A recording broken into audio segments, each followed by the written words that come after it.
Tüsi poole, tule rohkem. Võta Pepu ja saba. Ai. Astusin su saba peale, istusin ja käpa peale ja kõige peale korraga. Hänk. Kas sul on küsimusi? Kas te soovite midagi öelda? Eesti raadiosse paar sõna. Tahaksin tervitada oma vanemaid. Meil on Villu on ka siin. Ja. Villu ei taha näidata ennast ainult, aga...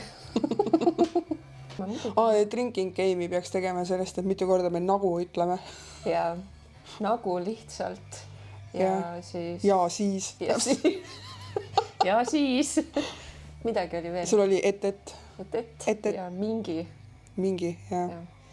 Päris kiiresti jääb purju vist. Ma arvan ka. Ma isegi mõtlesin, et ma panen selle nagu counteri sinna ekraani peale, aga ma mõtlesin liiga palju tööd. Siis hakkavad kõik tähele panema rohkem selle. Peab ennast kontrollima natukene. Ja.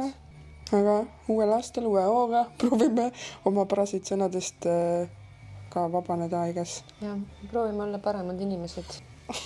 Väga kaotlane, et see välja tuleb. Hänk on ka vist siukse näoga praegu, et ta ei ole üldse, ta ei usu seda.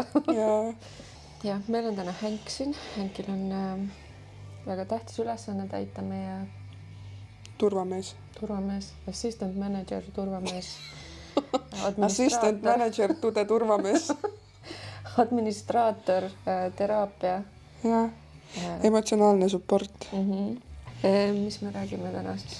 Ei tea. Meil olid mõned küsimused. Tõsi. Meile esitati küsimustest, siis on kohe hea lihtne ka. Ja.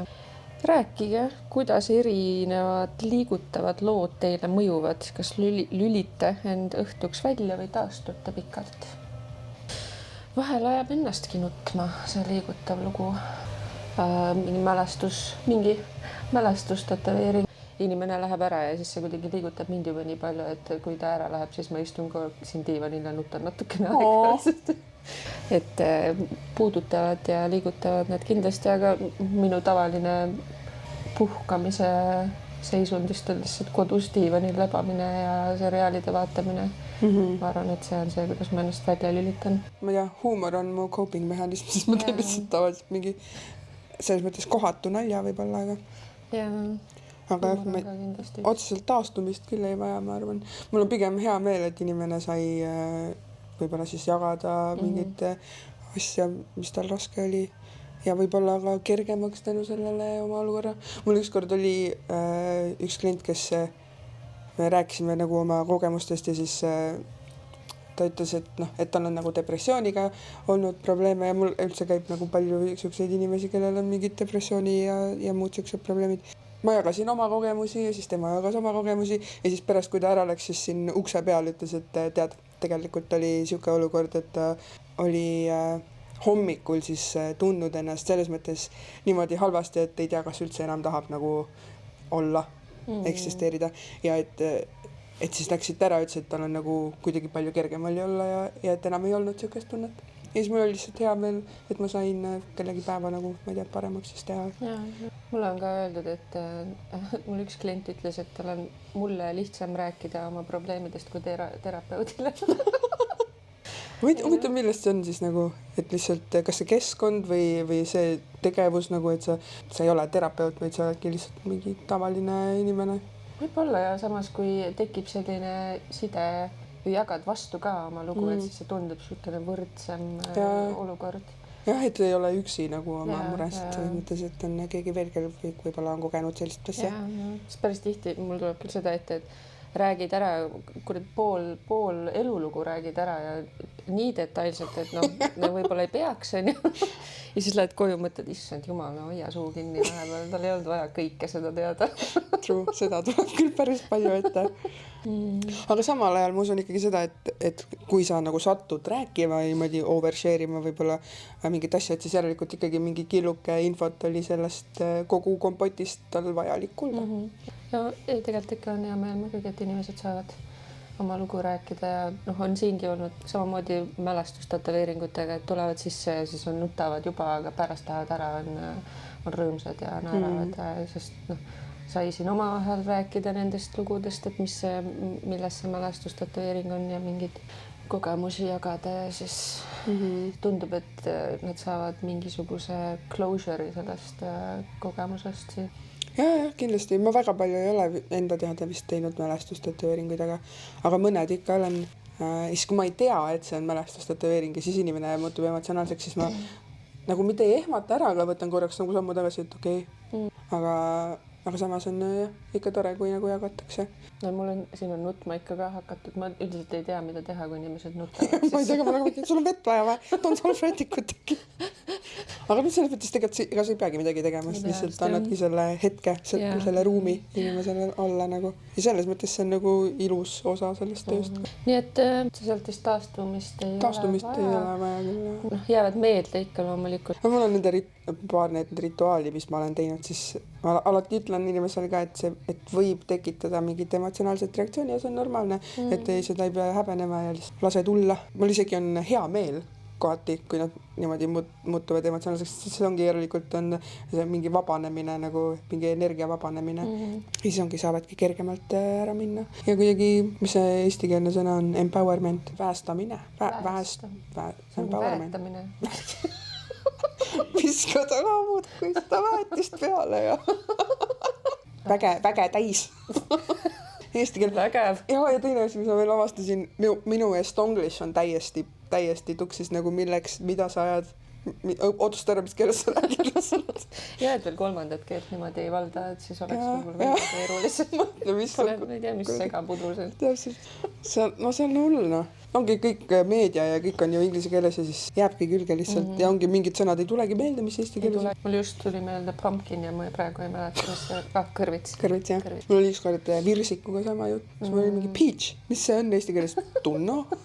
Või, selles mõttes see on lahe küll. Mitte see estonglish ei ole lahe, aga need kliendi kogemused on lahedad. Aga samas on kliente, kes võtavad su energia ära ja oled kuidagi pärast hästi väsinud. See küll selgub tihti konsultatsiooni käigus, et kas teil on mingi vibe või ei ole. Aga on aega kliente, kellega koos töötades siis oled pärast nii väsinud. Ja samal ajal on kliente, kellega oled pärast ise ka väga empowered. Jaa, seda on küll. Ma nagu niimoodi sükest energia äravõtmist pole otseselt tähendanud. Ma olen nagu eeldan lihtsalt, et tegin tööd. Et ma olen selle pärast väsinud. Aga võib-olla tõesti jah, annad võib-olla rohkem siis välja nii-öelda. Aga see on küll mõnikord, et mõne kliendiga sa oled siin ise ka jumala rõõmus ja lähed keksid koju mingi nüüd võib kuradi hakata elu elamana. Mis küsimus sul seal veel oli? Kuidas on üritustel tätoveerida? Messid, üldse festival, me oleme festivalil käinud, moto suvepäevadel käisime. Minu meelest on üritustel tätoveerimine väga stressirohke. Sest kõik asjad on natuke laiali, kõik on kaootiline. Kuidagi kiire on järsku. Üritustel on alati mingi kiiresti. Kui me seal Kõiguste festivalil käisime, siis see oli küll täiesti mingi hotell. No siis mul oli sellel päeval, kui me tööd pidime tegema, väga halb. Ma vist lükkasingi päris palju alguse töid sulle üldse. Võib-olla küll, ma mäletan, et ma ikka olin nagu orav rattas seal lihtsalt. Aga selles on oma võlu jällegi. Ja selles mõttes ta on alati nagu siuke hea nagu lõbus keskkond iseenesest, aga lihtsalt hästi kiire nagu. Adrenaliin on laes kogu aeg. Et sa oled kuskil muru peal ja sul ei ole nagu selles mõttes stabiilset pinda, vaid kõik on siuke proovid üksteisele mitte otsa koperdada ja samas mingi, kus kõik asjad on ja selles mõttes seda veits nagu kaootiline ja sellepärast on ta ka nagu väga väsitav. Samas on ikkagi tore käia ka. Ja expo ja niisugused nii-öelda siis messi mõttes käimine. See on nagu sellepärast juba lahe, et siis saad teiste tätoveerijatega ka nagu juttu rääkida ja hängida.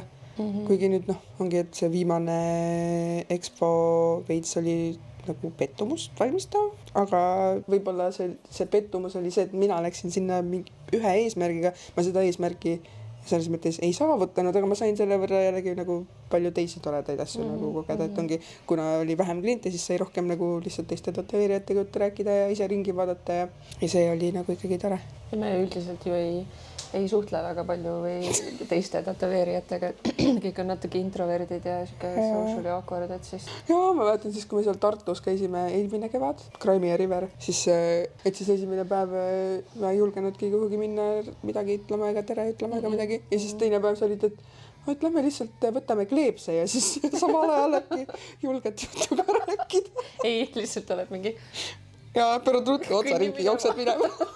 aitäh kleepsu eest. Ei, tegelikult ei ütle aitäh ka, lihtsalt võtad ja läheb minema. Ei tea, miks see nii on, imelik.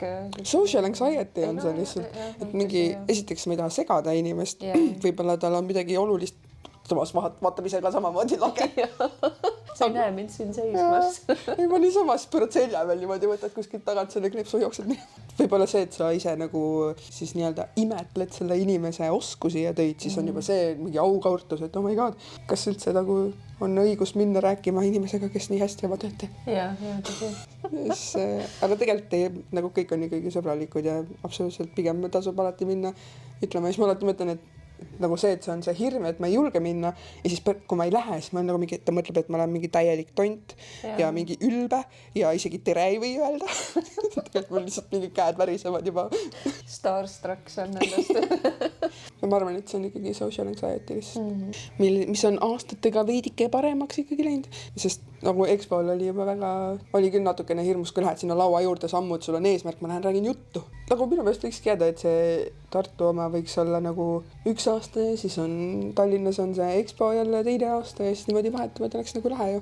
Aga Tartu vist oli ainult selle kultuuripealinna raames midagi sellist. Ja võib-olla küll. Aga siin on idee, palun tehke edasi. Täitsa tore oli. Ja just see mitmepäevane nagu on, selles mõttes see EXPO võiks ka ikkagi tegelikult jääda minu meelest mitmepäevaseks. Kaime Riveri puhul mulle meeldis see formaat, et hinnata neid töid, mis koha peal tehtud. Mulle see üldse ei meeldinud. Ta on nii pingeline keskkond, sest ma mäletan see töö, mis mina seal Craivi ja Riveril tegin, sest mu klient tuli, siis ta ütles, et ta peab umbes mingi kindel kell ära minema, mul nagu, et ma teen mingi ülidetailset mingisugust ornamenti, et okei, kes ma proovin siis ära teha. Ja mulle see ei meeldi nagu selle koha peal tegemise juures, et sul on nagu kiire lihtsalt see pinge ja kõik inimesed ja mingi sagimine ja siis seal oli mingi laps, kes käis oma ema mingi samal ajal, kui ma talle selja peale jälle mingit mustrit teen. Ja siis on see, et kõik näevad seal ja siis näevad seda sitta tööd, mis sa tegid. Ja siis arvavad, et sa teedki sellist tööd kogu aeg. Või tegelikult ilmselt ei ole niimoodi, aga see on minu peas on see niimoodi. Aga siit hea jätke lapsed ja tätoveerimisstuudio. Ei. No. Please no. Lastel on siin igav ja siin on ohtlik. Ja meie lauad ei kannata laste rokkaseid käsi. Neil ei ole siin midagi teha, see tekitab stressi rohkem juurde. Üldse nagu see tulla terve perekonnaga. Ma saan aru, et see on nagu inimese jaoks, kes tuleb tätoveerima, et see on nagu kogemus ja ta tahab, ma ei tea, et tuleks keegi kaasa ja nii edasi. Aga samal ajal on nagu, siin on igav, sellel teisel inimesel pole mitte midagi siin teha ja sul läheb siin võib-olla mingi 4-5 tundi. Ja. Ühesõnaga, jah, lapsed ja tätoveerimine või need stuudiod ja kuhu see kompott ei käi omavahel kokku. Tekitab palju rohkem ebamugavust kui... Ja kliendile ka ju, et see laps siin jookseb ringi ja siis ta peab seda veel valvama ja korrale kutsuma ja millu, mis teie arvate lapsevanemana? Ja ei, kui kutsub korrale. Pigem on nagu see, et võiks kohe teha. Sina ei võtaks oma last kaasa, kui sa lähed tätoveerima või? Ei. Mõistlik, tark inimene. Kas sa pead väga palju korrale kutsuma või? Nii üldiselt sama ka. Ta on tegelikult päris chill ju, sul vahepeal läheb hoogu, aga lapsed ikka lähevad hoogu. Ja see ongi, et ei saa nagu pahaks ka otseselt panna. Ühesõnaga, et ohtlik võib olla siin lastele ja selles mõttes ei ole midagi otseselt laste vastu, aga lihtsalt keskkond ei soosi seda. Ja see võib olla lihtsalt stressful kõigile, kes siin parasjagu viibivad. Kliendid ja teised tätoveerijad. Vahel käivad kaaslased kaasas ja siis valvavad seal selja taga, et kuhu mingi kavand panna ja siis vaatavad terve aja, kuidas sa tööd teed seal ja see on hästi stressirohke, see on ebameeldiv. Jah, et kas on üldse mõtet nagu mingi terve perekonnaga siia tulla kohale. Lõpuks ongi kõik need mingid 110 erinevat arvamust ajavad rohkem segadusse, kui annavad mingit kindlust kavanditega seoses ka, et ei olegi mõtet neid saata mingisugune 2 kuud, 3 kuud, 4 kuud ette või isegi 2 nädalat ette või isegi nädal ette. Ja teine asi, mis ma alati seletan inimestele, et nagu mitte üldse halvasti, aga see ei ole ainuke klient mul. Teised inimesed tahavad ka kõik oma kavandeid saada ja ma joonistan kalendri järgi, sest et kui ma hakkan suvaliselt tegema asju ja võtma vahele, siis mul pole endal ka mingit süsteemi, ma ei tea enam, kellele ma mida teinud olen ja kellele ma pean midagi tegema. Et ma saan sellest nagu pointist aru, et miks tahetakse varem, aga tegelikult see ei anna nagu midagi. Et kui see on õige pilt, siis sa tunned selle kohe ära, et see on õige pilt. Ja kui on siis vaja muuta, loomulikult saab muudatusi teha, see ei ole mingi probleem. Aga seda ka kuhugi maani ja selles mõttes, et ei ole nagu mõtet niisama mingi 10 erinevat varianti teha ja siis lõpuks ikka valid selle ühe, sest ajakulu pluss hakata neid kõiki asju ringi tõstma seal nagu lihtsalt selleks, et proovida. Pärast ma pean selle stensli jaoks selle kavandit täiesti nullist hakkama siis otsast peale joonistama või? Mul meenus see, kui veel ei olnud iPad. Ja siis pidi ju neid kõiki asju käsitsi joonistama. Ja kui siis oli vaja muudatusi teha, täitsa perses, ebareaalne. Ma mäletan, ma joonistasin kunagi ühte liblikatest 10 korda ümber ja siis ma mõtlesin, et see ei saa olla enam nii, see ei toimi nii. Ja siis ma kuskil nägin, kas käisin Rootsi tattoo-messil ja siis seal ma nägin neid iPad'e seal tätoveerijatel käes, ma mõtlesin, seda mul on vaja. Ja stenslitega oli ju samamoodi, ei olnud neid printereid, siis paned siin käsitsi, teed mingi mandala valmis, vaata, inimene tuleb kohale, paneb... Võiks veits suurem olla. Okei, ma nüüd tund aega veel joonistasin. Siis kui ma Telliskivis tegin, siis mul ei olnud ka printerit ja siis mul täpselt oligi see, et ma läksin mingi 1,5 tund varem, läksin kohale ja siis joonistasin seda stenslit ja siis palvetasin, et see oleks õige suurusega. Ja nüüd meil on printer, Villu printer. Kui Villu ära läheb, siis on jälle kellad, hakkab see käsitsi joonistamine pihta. Ja sellega, et ei saa ära minna lihtsalt. Et jah, kavandid päev ette ja siis on hästi. Kui me siis ei saa ikkagi ka kokkuleppele, me saame alati seda aega tõsta. Seda ma ütlen ka, et keegi ei sunni, nagu see ei ole mingi, et sind seotakse kinni ja siis sa pead tegema selle. Kui ei sobi, siis ei sobi ja nagu ükskõik mis hetkel mõtled ümber, jumala eest nagu cancel lihtsalt. Ja selles mõttes see ettemaks jääbki siis lihtsalt kavandi tasuks. Ei käsi keegi sul midagi teha ja täpselt saabki ringi tõsta. Ma olen ise tõstnud ka, et ma nagu ütlen ise, et ma tunnen, et see asi tahab rohkem aega ja siis tõstadki ringi lihtsalt. Ja siis on see sama tätoveerimise päev, siis ma kasutan seda siis selle kavandi tegemiseks. Ja siis ongi see klienditeeninduse osa siin on ju, et ei ole päris selline amet, kus on kogu aeg see aeg, et kõik asjad võivad muutuda kunstiga paraku vist on nii natukene, et vahel on selliseid päevi, kus ei tulegi midagi välja, ei oskagi joonistada ja siis mõtled, ma ei taha enam teha mitte kunagi seda teed, sest ma ei oska. Ja siis tõstad vajadusel siis ajaringi ka, ma saan aru, see on frustreeriv ja loomulikult see on kliendi suhtes ebaaus ka, aga samas mõelda, et okei, ma pressin midagi valmis ja siis teen selle ära, sest oli ju kokku lepitud versus see, et ma võtan natukene veel aega ja teen midagi suurepärast on ju, et siis ma arvan, et kliendi jaoks on see ka ju lõppude lõpuks parem, vähemalt mina mõtleksin, kui ma oleksin klient, et okei, et ma pigem tulen siis, kui mu tätoveerija on ise ka nagu tunneb ennast hästi ja tahab nii-öelda on valmis seda asja tegema versus, et punnitame ära midagi. No ja siis tuleb igasuguseid muid toredaid asju ette, nagu näiteks minul ka teistel, et ma üldse ei pane kirja midagi või siis tuleb mitu klienti korraga ja siis on siuke tore alati. Mul on sellest juba PTSD, et kui keegi tuleb uksest sisse, siis ma mõtlen, kes on, miks ta on siin? Kas ma olen jälle midagi ära unustanud? Mul lihtsalt ei ole päris niimoodi mingi üksikud korrad äkki on juhtunud. Aega on veel, jõuab kindlasti. Mul on seda juhtunud kord tunnistada, piinlik tunnistada rohkem kui üks kord aastas. Ja rohkem kui üks kord ühe inimesega ja ma olen üks teine tätoveerija Marta, shout out to Marta, kelle aja ma unustasin 2 korda järjest ära. Ja siis ta tõi mulle mõlemal korra veel kommi ka, vaata, siis andis mingi šokolaadi ja läks minema.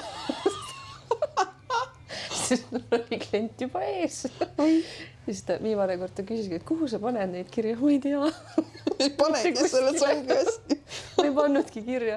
Ma panin vestluse kinni ja sinna ta kadus. Kohe kirja ei pane, siis ei ole olemas. Ja on olnud seda ka, et on inimene ukse taga ja siis kirjutab, kuule, ma olen nüüd siin. Kus? Miks? Sa mingi kodus voodist, et nii hea on pihkutada. Mina küll siin ei ole. Kirjutad vastu, et hea teada, naudi. Ole. mulle juhtus see Mallukaga ka ühe korra, siis ma küll mõtlesin, et nüüd ongi läbi, nüüd on karjäär läbi. Cancelled. Ma läksin koju ja siis ta kirjutas mulle, et kuule, ma olen kohal. Ei, ära ole palun. Aga ma läksin sinna ja kõik oli hästi ja ei canceldatud mind ära. Aitäh, Mallu. Aga kas sul on mingid wild client stories ka?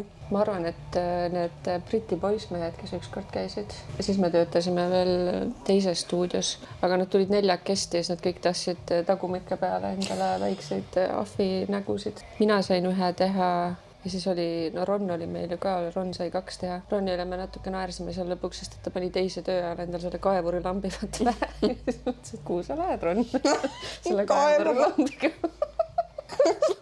Kühvli ka. Ei, nad olid väga toredad, väga tore traditsioon. Neil oligi traditsioon, et nad iga kord, kui keegi seltskonnast abielus, nad teevad uue pildi endale tagumikku peale. Nii et see ei olnud isegi neil esimene, seal oli veel mingi sombreiroga ja mingi sombreiroga mingi tüübi pea oli seal ja siis üks emoji oli veel seal tagumike peal, nii et väga vahvad. See on päris ka siuke lahe traditsioon mingite sündmuste puhul nagu teha ja siis ongi siuke story, aga mingeid negatiivseid kogemusi? No on ikka negatiivseid kogemusi ka, et ei klapi inimesega rohkem. Mingid purjus inimesed on huvitavad kogemused olnud. Mis on üks klient ütles mulle, tuli pudeliga, tavaliselt mingi kell 12 alustad, mis on keset päeva. Tuli aastas uksest, see on neil kindlasti täiesti normaalne. Ei. Never happens honestly. Võib-olla kunagi nagu oli see rohkem teema vist. Mingi sõpru ma olen niimoodi tätoveerinud, et nemad on purjusi, aga mina olen olnud. Tegin ühele sõbrale varvaste peale ta iseenda nime. See oli siis, kui ma veel kodus tegin. Siis oli korralik siuke sõiklus. Aga see jälle siuke lahe nagu story omamoodi. Ja siis üks klient oli, kes oli purjus. Ja siis ta hakkas mulle lihtsalt mingit imelikku juttu ajama nagu meesterahvas ja siis tegin talle kintsu peale ja siis ta oli mingi, et kas siin kellelegi on nagu liiga hea ka hakanud? Kas on ohtu, et sul hakkab praegu liiga hea? See on nagu, ma olen üksinda mingi meesterahvaga, siis see on küll nagu veits creepy, nagu ei, seda ei peaks olema siuke jutt. Võiks ikkagi tulla kaine peaga tätoveerima. Ja me ei tea ju, kuidas kehad reageerivad. Ja immuunsus on juba nõrgestatud, siis see on suurem tõenäosus ka, et mingi põletikud ja asjad tekivad. Alkohol ka vedeldab verd, nii et tõenäoliselt veritsed rohkem ja veri vast nagu pushib seda tinti välja ka ja siis see tulemus ei pruugi kõige parem välja näha, kui sa pole. Pohmakaga on ka jällegi raske, et siis su keha on väsinud ja siis on juba keeruline see tätoveerimisprotsess ise. Ongi jälle, sul on immuunsus on juba nagu kompromaist. Pillu, sul on ka ebameeldivaid kogemusi või? Kas sa tahad nendest rääkida? Kas tahad, ma suunan selle su poole, räägi oma ebameeldivatest kogemustest. Kõige raskem on ikkagi siis, kui tullakse pesemata siia kohale. Sest et mul mõnikord on sellised inimesed olnud, kus ma täitsa mõtlema, et kas sa ise nagu ei taju, kuidas sa lõhnad. That's true. Siis on ikka terve tuba on mingid vonni täis. Ja jumala raske on tööd teha, sa ei suuda üldse keskenduda. Sa pead talle ju nii lähedale ka minema või olema lähedal. Kõik mingi roietele või midagi siukest siis nagu selle punkti juures, mis siis oli tõenäoliselt kõige rohkem lõhnab. It burns! Aga mul on ka kogemus sellega, et see purjus peaga tätoveerimist. Et mul on üks klient, kes kannatab purjus peaga palju paremini. Ja üldse ta on palju meeldivam inimene minu jaoks, kui ta on purjus. Et seda esimest korda, kui ta käis, siis ta hiljem vabandus, et ilmselt et ta oli enne minu juurde tulekut pudeli arvamist ära joonud ja ütles, et ta ilmselt haises täiega ja polnud vabandust ja nii edasi. Ma ei saanud aru, et see kõik võtta jumala senne oli. Ja järgmine kord, kui kaine peaga tegin, siis ta nagu pool tundi ja juba hakkas nihelema ja halb ja see on ainukene positiivne kogemus. See on ainuke inimene, keda ma tahan ainult täis peaga tätoveerida. Okei, huvitav. Sest mul see vend, kes imeliku jutt hakkas jääma, see oli nagu, ta oli nii purjus, et ta koperdas välja siit pärast nagu. Ja tule siia meie vahele. Selle väikse. Sa mahud küll. Ja siis. Jumal. Mul ei mahu. Hänk tule siia aga. Mahub ka veel. Häid lambaid ikka mahub palju. Nüüd on kõik head lambad on laudas. Jaa. On kõik kohal. Meil on vaja tugitoole. Nii, mis siis veel? Keegi küsis, et on veel mingid tätoveeringuid, mida me kindlasti, või no, kas on tätoveeringuid, mida ei tahaks üldse teha, sellepärast et ukse. Infinity mängimärgid aitab neist. Minu tribalid. Nagu $0 tribali vastu lihtsalt pole. Villu tribal teeb comebacki. Las ta teeb. Las ta teeb kuskil mujal. Vist ei ole otseselt, või noh, ma ei tee nagu, mul on mingi põhimõte teema, et ma ei tee mingeid väga koorpilte nagu mingeid veriseid ja siukseid. Oi, mulle raskelt meeldib. Sulle meeldib ja mul üks tüüp küsis, et tee mulle ribide peale realistlik haav, mis umbes jookseb verd ja mingi, ma ei tea, liha on väljas. Siis ma nagu, miks? Sul ei ole veel ja siis sa lihtsalt küsid universumilt, et palun tee mulle auk kuhugi. Ja siis nagu mina ei taha teha. Mulle just sobib, mida koledam ja kurjam, seda õnnelikum mina olen. Siis ma saadan sulle siis, kuigi järgmine kord küsitakse. Et ribalit ma olen paar korda teinud ainult sellepärast, et ma ei olnud kunagi teinud ja siis see oli mu see rite of passage, et nüüd ma olen ribalit teinud, ma saan öelda, et ma olen päriselt tätoveerija. Ma olen vähemalt ühe tribali teinud, ma ilmselt olen neid veel teinud, aga vähemalt ühe alaseljale, vana hea. Ja siis ma mäletan ka, et tuli sellel naisel mees kaasa ja siis ta ütles, kuhu see panema peab, kuidas see seal olema peab, aga siis kui ta lahkus, siis ma ütlesin sellele naisele, et tead, et tõstame veits üles poole, et see on sul konkreetselt ongi juba tagumiku peal. See ei ole enam alaselja tribal. Ta oli nõus sellega, õnneks. Jumal tänatud. Ja. No, mingid stiili mõttes mingid asju, mis mulle ei meeldi teha. Ühe korra proovisin teha seda trash polkat, never again. See mulle meeldib, millega mina hakkama ei saanud, see ignorant. Jaa, see on ka... Ma ei saa üldse aru, kuidas või miks ta üldse nii populaarseks mingi periood läks. See on nagu mingi rebellivad heade tätoveeringute vastu ja teevad meelega lihtsalt halva tätoveeringu. No ja, kui ta on juba nii halb, et on hea, siis võib-olla tõesti, aga enamasti nad ei ole veel nii halvad, et nad oleks head. Ja see on nagu lihtsalt naha raiskamine jälle. Aga minu meelest see on rohkem oli noorem generatsioon, kes seda nagu harrastas, sest see SoundCloudi räpparid, kes olid hästi moes mingi perioodi, siis järsku nendel olid kõigil ju halvad tätoveeringud. Ja siis kõik hakkasid järsku tegema halba tätoveeringuid omale. Ja siis üks mingi 19-aastane mingi tüüp kirjutas ka mulle, et ma tahaksin face tattoo'd. Ma olen nagu, et okei, on ju. Et noh, alustame, et kui vana sa oled ja kas sul on siis nagu palju tätoveeringuid või? Ei, mul on 2 väikest tätoveeringut ja 19 olen nagu 10 aasta pärast vaatame uuesti, kas sa tahad face tattoo'd omale. Ja ta tahtis nagu suurelt utsa ette, nagu sellel Lil Peepil oli siit pool nägu oli, mingi kiri oli peal. Ja siis ma mõtlesin küll, et nagu ei. Muidugi ta võis minna kuhugi mujale selle ikkagi ära teha, aga... No ise ei taha seda vastutust, et kui sul sükest asja teha. Sest 19, üldse minu meelest ikkagi tegelikult see vanusepiirang võiks isegi olla veits kõrgem kui 18. No isegi selge progress ju. Enne pidid ikka vaidlema kogu aeg, et nagu, miks sa ei taha ja ema mul lubab ja isa mul lubab ja... Nüüd on konkreetne, et 18+ ja seadus keelub ja ongi jutt lõppenud. Kuigi ega selles mõttes tegelikult ei ole ju, meie võime siin öelda, et me ei tee, aga ta läheb kuskil mujal, teeb ikka ära. Aga see on tema enda otsustada. Mulle nagu sobib see, et mulle jääb see kauplemine ära. Selles mõttes küll. Kauplema, et nagu äkki ikka saab ja... Ma mäletan, meile kunagi kirjutas üks lapsevanem, keda, kas ta oli 14, tema see tütar või? Raine, me tegime veel selle ühischati ju, et seletamaks, miks ei ole hea mõte. Jaa, see oli minu mingi ühest koolitusest üks nii-öelda siis kursakaaslane või? Ja siis tema tütar, ja siis tütar ähvardas, et kui ta ise ei tee, et kui mina ei tee, et siis ta teeb ise omale pastakaga nagu. Siis me tegime ühischati ja kirjutasime, et ei. Aga jah, ühesõnaga alaealiseid. Või nagu mina arvan isiklikult, ma tulen tagasi siia, sest te olete mul selja taga muidu. Mina isiklikult arvan, et võiks olla isegi 25 vanusepiirang. Et see frontal lobe areneks ikkagi välja juba. Kuigi see on muidugi ebaausalt öeldud ja kõik mu alla 25-aastase kliendid kindlasti on praegu mingi mida perse. Aga samas on näidanud see kogemus ka, et kes on lasknud endale alla 20 näiteks teha tätoveeringu, siis nad tulevad, jõuavad siia, kui nad on 25-sed ja siis katavad ära neid esimesi mõtteid.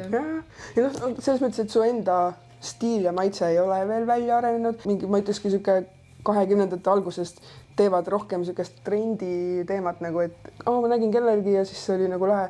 Mitte see, et mina tahan ise nagu, vaid see ongi lihtsalt tundub cool, keegi teine tegi kuskil või ma ei tea, keegi kuulsus või mis iganes. Ja siis neid tätoveeringuid kõige tehedamini kahetsetakse või tehakse üle ka, ma arvan. Halvad tätoveeringud ka, mis on täpselt see, mis me oleme juba mitu korda rääkinud. 30 euri eest teevad sliivi.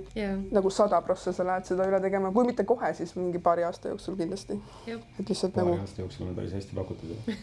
Võib-olla see on see delusion, et sa alguses saad mingi, et see on ikkagi hea. Ja siis saad mingit vanemaks ja sa saad mingit not good at all. Et võiks olla ja minu meelest natukene isegi rohkem see vanusepiirang. Võib-olla veidi rohkem tätoveeriti ennast ka kuulata. Jaa. Mis on, et kõik ei ütle midagi halva pärast ju, vaid see on lihtsalt kogemuse pealt ütleme, et nagu see on halb mõte või ära seda või mis iganes nagu. Ja, mis on võimalik ja mis ei ole. Meie juures võib-olla ei ole võimalik, aga siis järgmine, kes raha tahab, ütleb, et ei saab, muidugi saab. See kiirkoolituselt. Mingi kõik teen ära, muidugi teeme ära. Mul eile ka klient rääkis, et tal sõber hakkas tegema tätoveeringuid ja siis see sõber siis ütles, et vist peaks minema kuskile koolitusele. Ma nagu, ei, ära mine.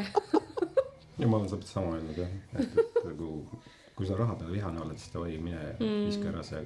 Ja no ma räägin, et mida lihtsalt, kui sa tahad päriselt teha seda, siis paku see millele tätoveerijale see sama raha, nagu ma ei usu, et keegi ära ütleb ja sa õpid suure tõenäosusega palju rohkem nagu. Mingi aeg oli see internetis oli hästi teemaks, et mis mõttes üldse, et kui sa lähed õpipoisist kellegi juurde, et siis sellest raha küsitakse veel. Nagu sa lähed ükskõik kuhu midagi koolitust saama, küsitakse raha.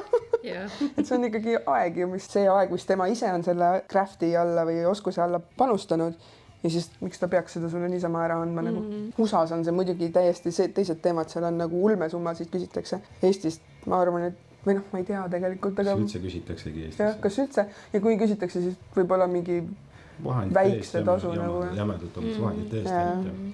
Sest siis kui mul oli õpilane korraks, ma küsisin 50 euri päeva eest. Mis on minu jaoks on see nagu selles mõttes terve päev läinud. Ta kasutas vist minu vahendeid ka, kui ma õigesti mäletan. Ma ei mäletagi, kas ma üldse olen või mis raad. Ma tavaliselt olen õpetanud neid, kes on tulnud ja jäänud stuudiosse. Et siis otseselt, no rendiraha olen ikka küsinud, vähemalt siin, kui me olime. Et selles mõttes midagi ikkagi. Midagi ikka on, jah. Ja need, keda mina, selles mõttes ma ei ütleks, et ma oleks nüüd õpetaja otseselt olnud, ma ütlesingi, et selles mõttes ma ise ka ei tea kõike, ma saan ainult nii palju anda edasi, kui palju ma üldse ise tean. Ja siis oligi, et ta käis siin mul vaatamas ja siis mina käisin ise seal, kus tema nagu juba tegi. Ja siis ikkagi lõpuks ongi, et see on nagu minu aeg, ma oleksin võinud tööd teha sellel päeval näiteks hoopis. Kõik tahavad kiiresti saada ja mitte millegi eest saada ja kõike saada korraga. Ise tahaks ka oma töö. Muidugi. Ja, tahaks ka kõike tasuta saada. Ja, kahjuks ei saa ikkagi. Ma olen ka leppinud sellega nüüdseks juba. Ja, täiskasvanu elu on nii raske. Täiega. Kõik tahavad raha saada lihtsalt kogu aeg. Ja. Arved täiesti armutult tulevad iga kuu. Iga kuu. Fucking iga kuu. Lõpetage. Jätke üks kuu vahel vähemalt. Aga kuni lapsed tulevad, siis on veel laste arved ka. Ja võõrad arved ka veel juures. Ei, seda ei tahagi. Kas te olete teinud mingit suuri vigu ka või nagu sükest, et teed ära ja siis oled nagu, et fuck? Kogu aeg läheb midagi sassi ju. Ühe korra mitu korda isegi. No mul kirjaviga on ikkagi kõige lollim asi, mis saab juhtuda. No. Ja seda on ka rohkem kui ühe korra juhtunud. No regrets. No peaaegu. Mul oli see täht puudu vahelt teitakse. Mul oli Rooma numbritega. Pidi olema kellegi sünnipäev ja siis selles mõttes ta kirjutas mulle tegelikult õige numbri. Mina oma lihtsalt mitte tähelepanuga olin mingi skännisin üle ja oma peas nägin teist numbrit. Ja siis tehtud juba siuke poole peal oled nagu see koht, mis oli valesti, see oli juba tätoveeritud. See oli, ütles, et kurat, siin peaks olema teine number. No, mul läks väga vastupidiselt, et ka Rooma numbritega, aga ma unustasin ta printeris peegelpilti panna. Ise ennast peeglist vaatad, kõik on õige, aga siis kui ma ka kuskil poole peal avastasin, et mis asja ma teinud olen. Ja siis sai vaba käega näeks nagu enam-vähem ära parandatud, et väga silma ei riivanud. Free shading ja. Ma pidin pressima sinna numbrite, mis juba niigi tihedalt vahele veel ühe kriipsu ja siis see ei näinud selles mõttes kõige parem välja ja ma tundsin ikka väga halvasti ennast. Ja siis ükskord oli Villu saatis mulle mingid kuu faasid. Jumala ilus kavand, kõik oli üli hästi on ja töö tuli ka ilusti välja ja siis tal oli mingi süsteem, et seal et need kuufaasid olid laste sünnipäeva mingid sünnipäevadega seoses, et kes mis kuufaasil sündis ja siis, et see järjestus oli ka nagu oluline, et oli et see noorkuu, vanakuu, täiskuud, bladibladibla. Ja ma unustasin keerata arvutis selle peegelpilti ja siis tätoveerisin kõik ära juba ja kõik oli juba tehtud ja siis ta kirjutas järgmine päev mulle, et need on valepidi. See on nii valus. See on nii pikaks ajaks närima sind. Siis ma mõtlesin ka, et Villu ei saada mitte kunagi ühtegi klienti mulle enam. Aga mul siiamaani, kui ma nende kirjavigade peale mõtlen, mul on kohe näost punane ja silmad läbi teisi, ta mõtlen, et ma ei ole ikka üldse mõeldud selle töö jaoks. Ja, õnneks mu klient ei olnud, ta ei olnud väga pahane, sest tegelikult, kui ta tema enda poolt vaatas niimoodi, siis olid asjad õiget pidi ikkagi. Aga jah, natukene läks selles mõttes mööda. Mul on olnud ka üks kirjaviga või see oli terve mitu sõna, aga need olid kuidagi valesti. Ja siis klient kirjutas mulle selle, ma tegin nii, nagu ta kirjutas. Ja siis pärast ta vaatas, et kuule, et siin on ikka valesti. Siis me katsime midagi ära ja kirjutasime uuesti lihtsalt õigesti. Mingi unintentional cover up tuli sinna. Ja siis ükskord oli üks paarike, nad tahtsid matchivaid lauseid. To the moon and back oli vist selle neiul kirjas. Ja siis härral oli vaja ka teha, aga tema tahtis, kas oli Egiptuse või mingi Araabia tähestik või mis see on niisugeste imelike punktide ja sellistega. Ja vist ongi Araabia või? Ja siis tema tahtis siis selles keeles seda endale. Ja ma võtsin selle teksti nende vestlusest, kopisin Microsoft Wordi, koha peal küsisin mitu korda, on see õigesti, on õigesti, siis nad läksid koju ja siis see neiu kirjutas, kuule, kus said selle lause. Ma kopisin, seletasin talle oma selle järjekorra kõik ära, mis ma tegin. Aga mida me ei märganud oli see, et Microsoft Word vahetas sõnade järjekorra ära. Aga võõras tähestik, keegi mitte midagi niikuinii aru ei saanud. Õnneks oli see naljakas mõlemale poolele, nii et... Ja siis tagasi tulla nende tööde juurde, mida ei taha teha, siis ka oli need hieroglüüfid. Ja siis neid ei tea kunagi, mis need tähendavad tegelikult. Keegi küsis ka mingis, ma näed, oli äkki mingi hieroglüüfides mingisugust asja, siis ma ütlesin, et leia keegi, kes seda keelt räägib ja kirjutab selle õigesti selle, sest seal on mingis, ma ei mäleta, kas see oli hiina keeles ka, et seal on nagu muutub tähendus ka sellest olenevalt, et kas sa kirjutad need sümbolid nagu üksteise kõrvale või üksteise alla. Ja siis tema tahtis nagu üksteise alla, no nagu, et mina vastutust ei võta, ma võin selle sulle tätoveerida, aga sina pead olema kindel, et see on õigesti kirjutatud ka. Ja ta leidiski tegelikult inimese, kes selle siis nii-öelda kirjutas ära. Ma võin teha, ma üldiselt ei löö nagu väga kätt, et millelegi, kui ei ole just väga hullult vastu mingi mu põhimõtetele või siis, et ma ei oska lihtsalt teha seda. Aga jah, nende mingite võõrkeelsete mingite asjadega, siis ma ütlengi, et ise pead siis olema vastutama selle eest, et see on õigesti igas kirjas. Et ma teengi siis copy-paste ja. Ma mõtlen, mis veel. Ühe korra ma küsisin kliendilt üle, oli ka kuupäevad vahetult enne, kui ma hakkasin nõela vastu panema, siis ma ütlesin talle selle kuupäeva, et kas on see, oleks näinud seda paanikat ja näos, kui ta tagasi vaatas, mingi ei ole.